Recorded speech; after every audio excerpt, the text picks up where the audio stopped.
2 of Airecon Northwest, and apparently it's going to be out of this world. Yoo-hoo!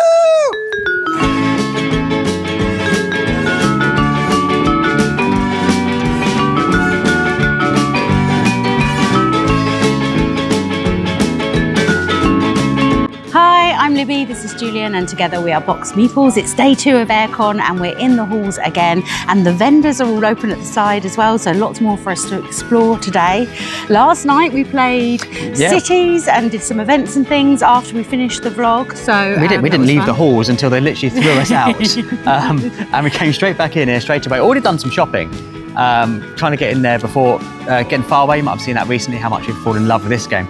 But yeah, it's going to be a slightly different vibe today. It's going to be much busier than it was yesterday because obviously it's now the weekend. And I think it's going to be more a diverse kind of family audience here. Lots of children coming today, whole family groups, which would be great to see.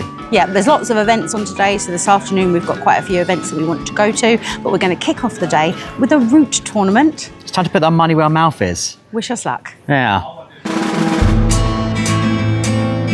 Okay, so it's advanced setup.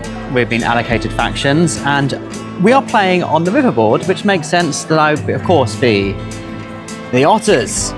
I'm not sure how this is going to plan out, bearing in mind who Libby's now got. I am playing the Lord of the Hundred, the Rats, which I've only played once so far, but I did annihilate the rest of my players when I played this one, so actually quite excited. We are playing the riverboard, which I've never played before, and Julian, as he said, is the otters, so let's see if I can destroy them quickly.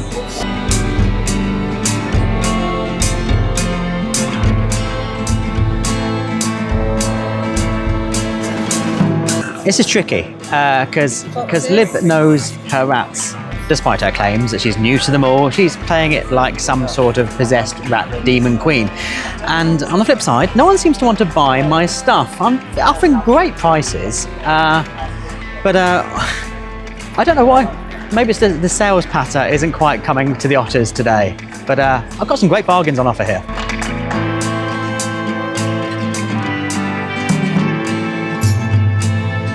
So we are midway through this game, and this dominance card just came up, and from the look of the board I think it's worth the gambit. It's all or nothing. I'm in it or I'm lost, but I'm going to give it a good try with my mob.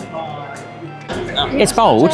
It's bold playing a dominance card in a root tournament, and now we're all clubbing together because there's someone needs to stop these rats. But with the beautiful combo of lizard, otter and eerie birds, this may not be possible long term. We can maybe delay it one round, but I think it's going to be a gamble that pays off.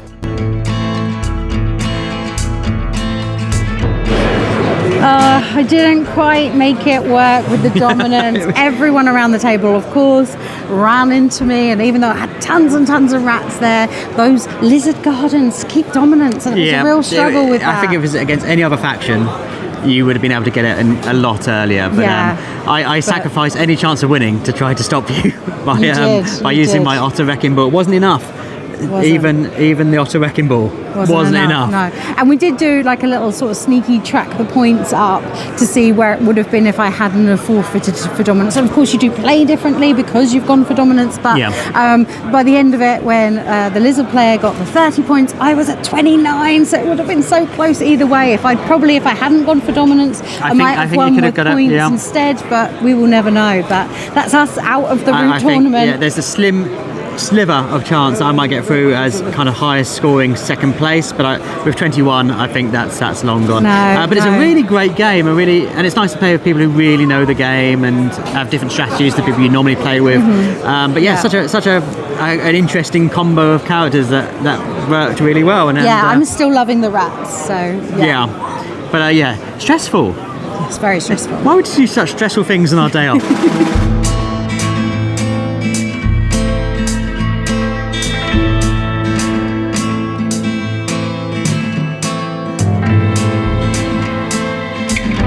So Libby and I didn't make it through to the Root Grand Final, but there's nothing stopping me watching the better players play and get some tips for next time.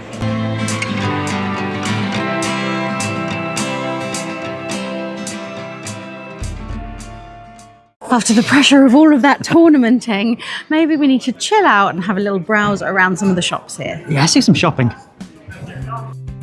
This is the Tabletop Rescue stand where they're rehoming lots of used games in good condition, and there's a nice variety here. So there's not really a bring and buy here in the same way there are at other shows, but this is a nice option for picking up something new to your collection. Yeah, I spoke to the woman who runs this stand. She buys them on, only buys games that are in good condition and sells them on for a reasonable price. And what's great about this is, as we said, with kind of bring and buys, you kind of get to see the condition of a second-hand game before you commit to it, which is obviously always a bit of a concern when you're buying online for, you know, how good quality are going to be, and indeed how genuine are they going to be.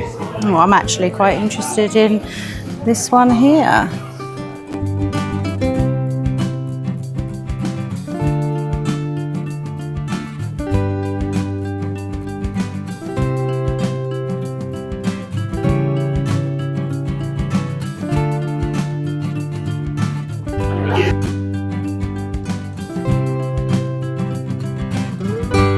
One of the great things about conventions like this is getting a chance to see all the kind of quirky things you don't often get to see unless you go to kind of a dedicated comic book shop or a kind of geeky shop. Yeah, I really love some of the bits and bobs that we've picked up at conventions in the past, like some of our t-shirts and just little trinkets and things.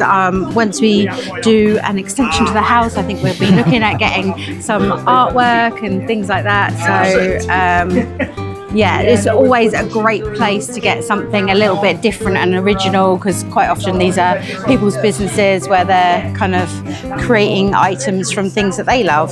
So that's great.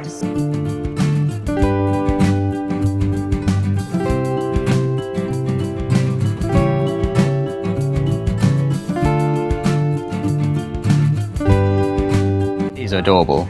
But one thing I'm more excited about is the fact that, look, they're doing pet commissions. We've got a pet. We do indeed. Let's have a look at some portraits in here. I'm pretty sure Fen could look adorable drawing this He style. always looks adorable. So, Fen as? Yeah. I wonder if there's any German splits in here. So, well, we did pop along to Tabletop Rescue, which we'd seen at the beginning of the day, and have a little look at what was on those shelves. And I have picked up one I've heard quite a bit about, some good stuff about, and that is Merv. So I picked up that for £20. So I'm excited to give that a try. And you've got a couple of things. Yeah, well, the first thing she said after I selected what I wanted was, oh, we like solo gaming then. So yes, I've got Blight Chronicles Agent Decker, which is a fancy boxed version of a print and play I got a long time ago. I played quite a lot, but I haven't seen this actually physically for a very long time. I thought it's one I wouldn't be able to get. It's always great when you kind of see those bargains and you think, oh, I didn't think I'd actually get my hands on that. No, that's what's so great about secondhand games sometimes, to get the little gems that you don't see elsewhere. And something that's been on my radar, my space radar for a while, is Under Falling Skies. Obviously, this is a solo-only game. I didn't realise how hefty it was. There's a lot of stuff in here, but it kind of, you know, if you've been watching the channel for any length of time, you know how much I enjoy my solo games, and it felt like a kind of gap in our solo board game collection. And also in our CGE collection, let's be honest. Yeah, we've got a lot of CGE and Curious Absence. So I'm pleased I've righted that wrong. But so a few new games for us. Exciting.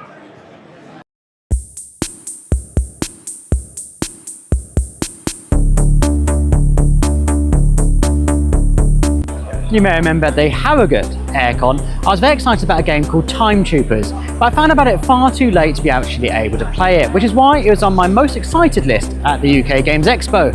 Of course, I wasn't there either, so today is going to be the first time I actually get to be hands-on with a game I'm very excited about.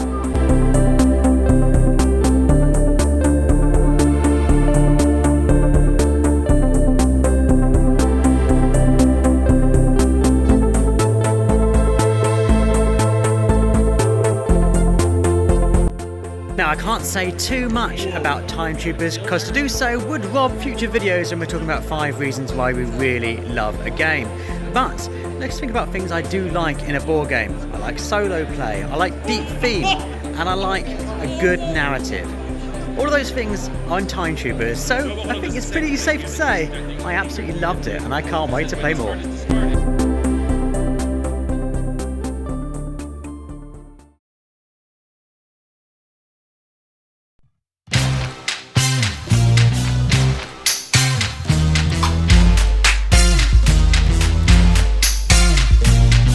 the tournament for Root is over, and somehow I've ended up in another tournament, this time for Crokinole, which is run by Meeplewood. There happened to be one little spare spot in the tournament for the 1:30 slot, so somehow I'm entering. I mean, we have a Crokinole table at home, but we were only given it recently, so we haven't played that much, so it's probably not going to go well, but we'll give it a try, right?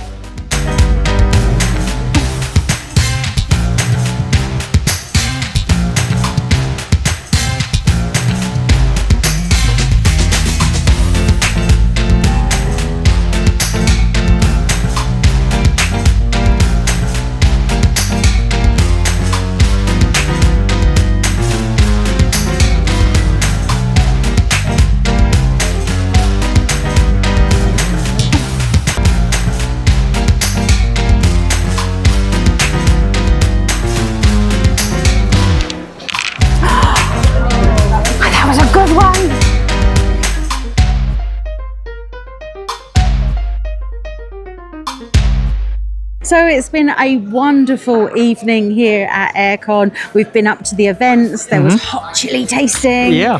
And then there was the quiz, and now we've played Spirit Island, which is a huge game which I've been looking to play for a long, long time.